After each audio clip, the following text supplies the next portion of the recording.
When a rainstorm finally breaks a long dry spell, the air fills with a distinct, earthy, almost sweet fragrance. Since 1964, science has referred to this specific scent as petrichor. This aroma relies on a specific chemical cocktail. During a drought, plants secrete complex oils into the soil to prevent their seeds from sprouting in deadly dry conditions. Simultaneously, soil-dwelling bacteria produce a potent chemical compound known as geosmin. Getting these heavy oils and subterranean chemicals out of the dirt and into your nose presents a mechanical puzzle. Water hitting dry dirt and evaporating is too slow and lacks the kinetic power to project these molecules into the atmosphere. This is especially true given that you can often smell the rain minutes before the storm actually arrives. The physics of this transport system remained a mystery until 2015, when fluid dynamicists at MIT began filming raindrops hitting various soils at extremely high frame rates. They discovered that rain is an active, aggressive mechanical event. Every single drop that falls acts as a trigger for a high-speed, microscopic ballistic impact. To see how this engine works, we have to look closely at dry dirt. Soil is a porous matrix full of microscopic air pockets, and the walls of those empty spaces are coated in dormant plant oils and geosmin. When a raindrop hits that soil at terminal velocity, it flattens into a liquid lid. This instantly seals off and compresses the air pockets below.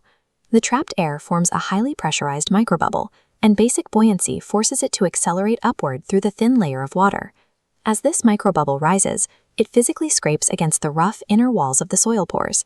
It operates as a tiny extraction vessel, scrubbing the volatile plant oils and geosmin right off the mineral grains and pulling them directly into its gaseous core. Before the bubble even breaks the surface of the puddle, the sheer kinetic force of the raindrop has already compressed it into a highly concentrated capsule of subterranean chemistry. The real payload is delivered when that pressurized bubble reaches the top of the puddle.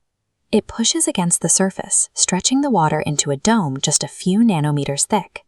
Unable to contain the pressure, the liquid film violently snaps, throwing ultrafine droplets outward. But that snap is just the primer. The ruptured bubble leaves behind an empty, unstable crater in the water. Fluid from the edges immediately rushes inward to fill the void, colliding at the dead center with immense force.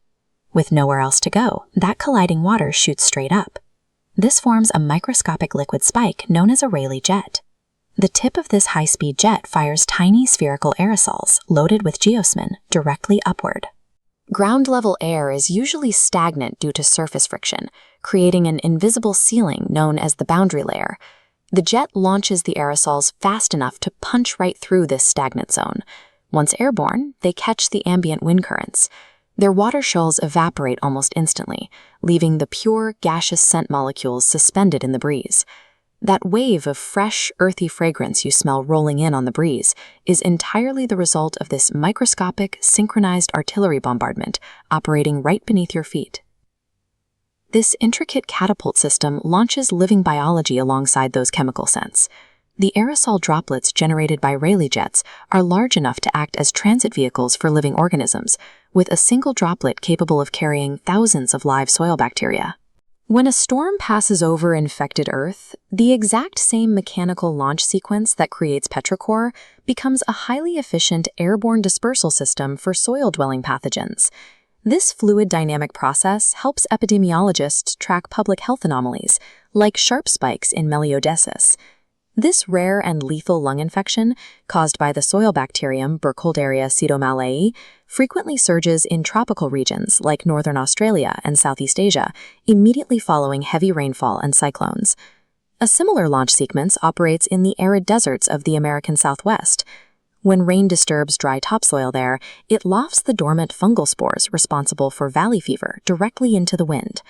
The universally comforting aroma of fresh rain carries a hidden physical reality. It is a biological indicator that millions of microscopic, living pathogens have just been weaponized and launched into the breathable atmosphere. If this mechanism is tied to the dispersal of disease and bacteria, it raises an obvious question. Why are human beings biologically hardwired to find the smell of rain so incredibly soothing?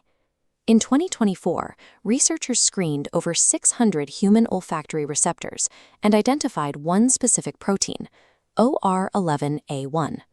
This receptor proves that our noses have evolved a highly targeted, selective hypersensitivity to geosmin.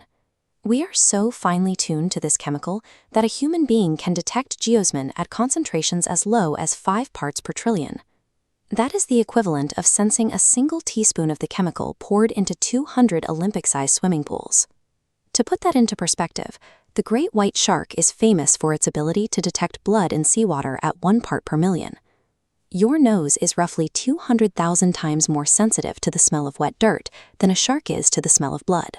Anthropologists suspect this extreme sensitivity gave early humans a distinct survival advantage. Catching the faint scent of geosmin on the wind could help a thirsty ancestor locate a distant, life-saving oasis on an arid plain. Conversely, an intense, musty odor in drinking water could act as a warning that a fresh water source was heavily contaminated with bacteria. Stepping outside after a long drought and taking a deep breath of petrichor is an activation of our oldest, most refined evolutionary survival tool in response to nature's most complex microbialistic engine.